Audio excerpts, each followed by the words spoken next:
ये कहानी है एक गरीब पिता और उसकी बेटी की। एक गरीब पिता अपनी बेटी के साथ शहर के एक बहुत महंगे होटल में पहुंचा। उस गरीब पिता ने फटे पुराने कपड़े पहने हुए थे और उसकी बेटी ने स्कूल की ड्रेस पहनी हुई थी क्योंकि वह स्कूल से सीधा उसको लेकर के आया था।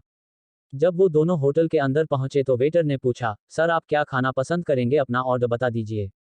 उस बेटी के पिता ने कहा, मेरी बेटी के लिए एक प्लेट पाव भाजी लेकर के आ जाए। वेटर ने कहा, सर आप कुछ नहीं लेंगे, आपके लिए कुछ लेकर आऊं। तो उस गरीब पिता ने कहा, मेरे लिए कुछ नहीं लेकर आना, आज मेरी बेटी के लिए पार्टी है। मैंने अपनी बेटी से वादा किया था कि अगर तुम पूरे जिले में 10th क्लास में टॉप करोगी तो मैं आपको पार्टी दूंगा। सबसे महंगे होटल में मैं आपको पाव भाजी खिलाऊंगा। तो आप बस बच्ची के लिए ले आएं। ये बात जब वेटर ने सुनी तो वह दौड़ते हुए अपने होटल के मैनेजर के पास पहुंचा और मैनेजर से कहा, सर मेरी आपसे एक छोटी सी दरखास्त है। आप मेरी सैलरी में से पैसे काट लेना, लेकिन आज मैं चाहता हूं जो बच्ची उस टेबल पर बैठी है अपने पिता के साथ, उसके पिता को भी एक प्लेट पाव भाजी खिलाई जाए। उस बच्ची ने पूरे जिले में टॉप किया है सर। वो गरीब पिता है, ज्यादा पैसे नहीं होंगे इसलिए कह रहे हैं कि सिर्फ बच्ची के लिए ले आओ।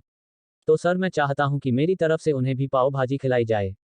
होटल के मालिक ने जब ये बात सुनी तो कहने लगा, अरे क्या बात कर रहे हो छोटी सी, तुम उसके पिता के लिए भी पाव भाजी लेकर जाओ और उस लड़की के लिए भी। पैसे मत लेना, 3-4 प्लेट पाव भाजी पैक भी करा कर ले जाओ और 2-3 किलो मिठाई के डिब्बे भी साथ ले जाओ और उनसे कहना कि यह पार्टी जो है होटल की तरफ से है, हमारी बेटी ने पूरे जिले में टॉप किया है। उनसे कहना कि पूरे मोहल्ले में मिठाई बांटिए और जश्न मनाए, चिंता मत कीजिए। जब ये बात होटल के मालिक ने कही तो वेटर खुश हो गया। उसने कहा, क्या बात है, कितने अच्छे मालिक के यहाँ मैं नौकरी कर रहा हूँ। जब वेटर 3-4 प्लेट पाव भाजी लेकर पहुंचा तो ये देखकर लकड़ी के पिता चौंक गए और बोले, मैंने तो सिर्फ एक प्लेट ही पाव भाजी मंगाई थी, इन सब को लेने के लिए मेरे पास तो पैसे नहीं है। वेटर ने कहा, क्या सर शर्मिंदा मत कीजिए, ये हमारी तरफ से है। ये बेटी आपकी ही नहीं हमारी भी बेटी ही है जिसने पूरे जिले में टॉप किया है।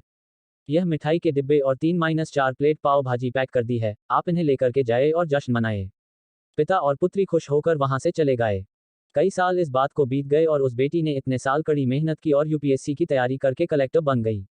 किस्मत थी ऊपर वाले की, या कहा जा सकता है कि करिश्मा था ऊपर वाले का कि उसी शहर में उसका आना हुआ। उनके द्वारा सूचना पहुंचा दी गई कि कलेक्टर मैम आने वाली हैं और उसी होटल में खाना खाने वाली है। कलेक्टर साहिबा की आने की खबर मिलते ही उस गांव के सभी लोग कलेक्टर साहिबा को देखने के लिए वहां पहुंच गए।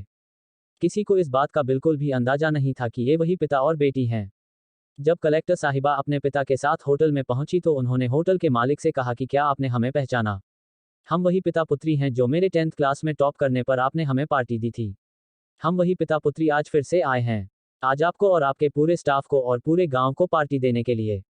आपने उस दिन गरीबी का साथ दिया, गरीबी का सम्मान किया।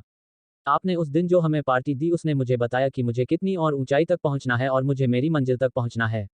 आपने मुझे एक नई प्रेरणा दी थी और मैं आज उसी प्रेरणा का एहसान चुकाने आई हूं।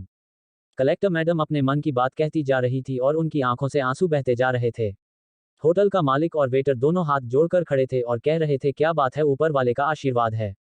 छोटी सी कहानी है लेकिन सिखाती है कि कभी भी किसी गरीब का मजाक मत उड़ाना और हो सके तो उसकी मदद करना, और अगर मदद ना कर सको तो मजाक मत उड़ाना क्योंकि वो सब देख रहा है। बनना है तो उसकी नज़र में अच्छा बनिए।